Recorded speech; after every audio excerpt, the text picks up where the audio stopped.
Iliwahi kutokea ila haikuwa riziki. Kivipi? Si alienda.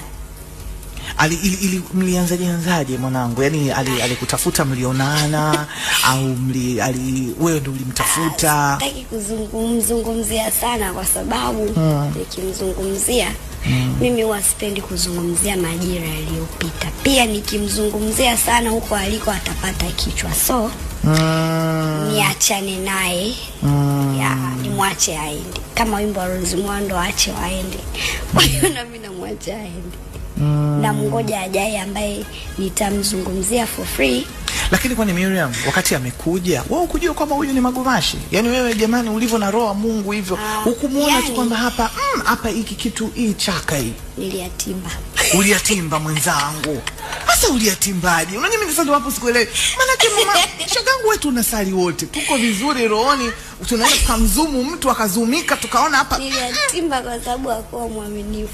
Ndio maana niliyatimba. Kwani alianzaje? Mlikutana au ni mambo ya social media ya Facebook? Anasali, hapana. Mtu ambaye namfahamu hivyo. Sitaki kumzungumzia sana kwa sababu hakuwahi kunilipia mahari. Tulikuwa tuko kwenye hizo process za mipango yetu sisi. Kwa hiyo nikimzungumzia